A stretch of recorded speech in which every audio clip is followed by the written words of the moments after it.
everyone, and welcome to today's General Hospital recap. As always, don't forget to subscribe so you don't miss any of our videos or recaps. We hit 1,000 yesterday! Thank you all so much. I'm not going to leave this effect, but I just wanted to show it to you because I just discovered it last night and I love it. But let's let it snow. What? Okay. So let's get to it. I know late upload, but I came home special just for you. So let's get to it. At the METROCOURT hotel room, Jason's room, Liz and Jake are staying there. Jason tells her no one's shown up at the house and there were no strange fingerprints on the picture. Only the family's fingerprints.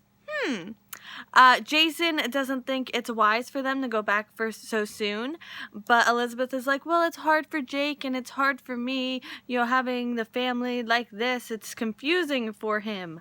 And okay, and Jason brings Jake out for ice cream. Tracy is in Mexico getting a massage, on vacation, and making some phone calls, which I'll tell you about in a second. At Wyndemere, Hayden is settling Nik back home. Nik is confident that their statements will put Jason behind bars. And I feel like Hayden is low-key trying to, like, dismantle that plan, but you know, not exactly working. Nik says that he sees she has real feelings for him now, and she gets a call from Tracy, and she calls Hayden Rachel, so Hayden's real name is Rachel, and Tracy wants ELQ back by the time she gets home. I wish I could make those kind of demands, like, I want the sanctuary saved by the time I get home. Like, come on. I need someone to intimidate. I can intimidate myself. All right, let's move on. Nik doesn't want Hayden to leave, and then they kiss. At the doctor's hotel room, which I'll tell you about in a second, Sam knocks on this guy's door, someone who may have witnessed the fight, and he's a doctor, and she asks for his help. He's staying there without his wife knowing and meets a special friend there. And she asks if he witnessed the fight. He says yes. And he says the dark-haired man threw the first punch and the light-haired man tried to disengage. Which, yay! Woohoo! We found a witness! But it gets a little complicated because she asks him to go to the police. He says no, and she pulls out the recording device that she was recording the whole conversation. So then a woman walks into the room, and it's Veronica, which is his girlfriend. So Sam pleads with them to do the right thing. She says, you know, she lost her husband once, and she can't bear to lose him again. She just got him back, and they will come forward. Oh, thank you. Sam's going to contact her friend at the DA's office so the affidavit can be all set up for them. And then she shows the pictures of Nik and Jason just to confirm those are the people he saw. And he's the doctor that ran the DNA test that he tells her. And it's just a really good moment, you know? At the METROCOURT restaurant, Jason and Jake get ice cream, and they're adorable, can I just say. And at the police station, Dylan is looking for Valerie. They have dinner plans. And he hears about the bolo for Johnny Zakara, and Nathan tells him that Maxie saw him today. So Dante stops Dylan to talk to him. And Dante asks Dylan about Johnny, and Dylan says, fine, I have something to say, but it has to be in private. And they pull him into an interrogation room, and he's like, well, I need to make sure that nobody I talk about is going to get charged with anything, and I want assurances. My father's the DA. And they're like, haha, no. So then Dylan's like, fine, I'm leaving. And they're like, then we'll arrest you for obstruction of justice.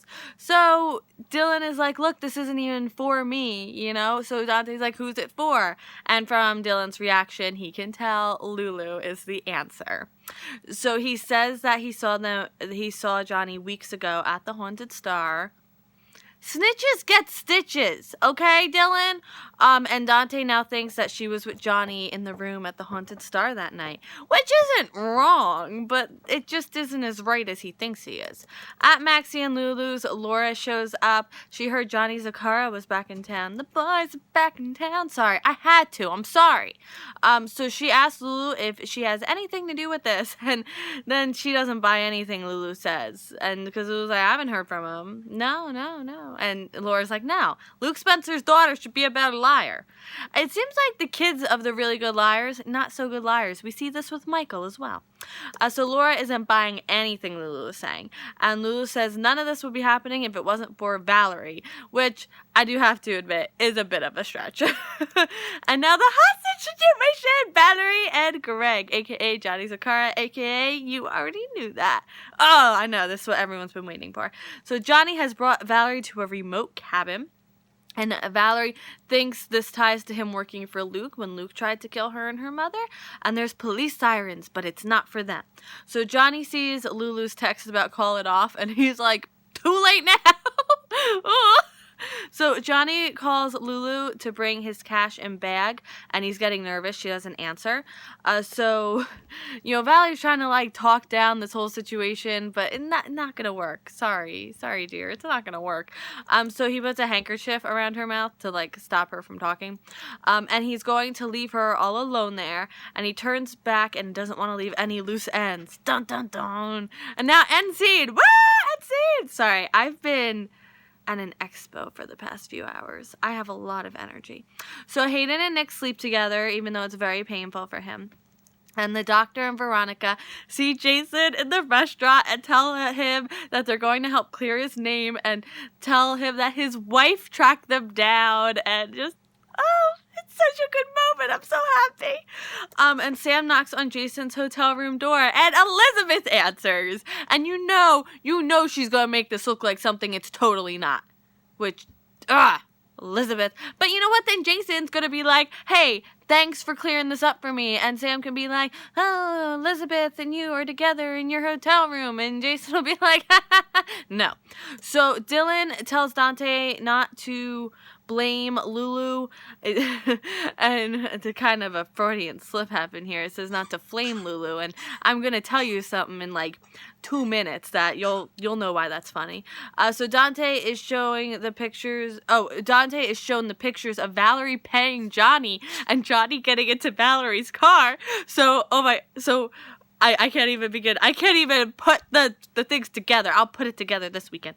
So Johnny leaves Valerie all alone, all tied up, and she's trying to get out of her restraints. It's some ropes, and she's struggling. And did I mention he lit a bunch of candles in the remote wooden cabin in the woods? No, I didn't mention that. Lulu says it's Valerie's fault because of Valerie, Lulu filed for separation and then helped Johnny. And darling, it's a stretch. Just own what you did and be unapologetic about it. And Lulu gets Johnny's message, but now his phone is dead. I didn't tell you that. His phone died.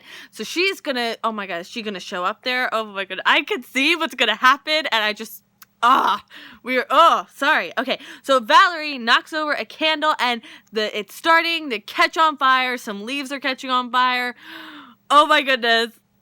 Best cliffhanger in all year. I'm hilarious. Alright, thank you so much for watching today's video. Give it a thumbs up if you liked it. And also, you can vote in the comments for this week's Character of the Week. I will announce the winner on Monday. And, okay, here's my prediction, right? So, Lulu's going to show up at the cabin with Johnny's stuff, alright? And Johnny's obviously not going to be there, but Lulu's going to see the cabin's on fire. She'll open the door. She'll see Valerie's in there. Well, now she has a moral crisis. Do I save Valerie and potentially put myself up to, like, get a bunch of... No, just straight up, do I save Valerie? Do I save the woman who ruined my life, or do I leave her there? I don't think Lulu would leave her there. I don't want Lulu to leave her there, trust me. But, like, that's what I see happening, and I'm just so happy. I've never been happier in my entire life. This is so good. Just so good. The show is so good right now. Oh, my goodness. All right, I have to go. I will upload this right now. I will see you Monday for more General Hospital, and I hope you have a great day. Bye. Better day than Valerie.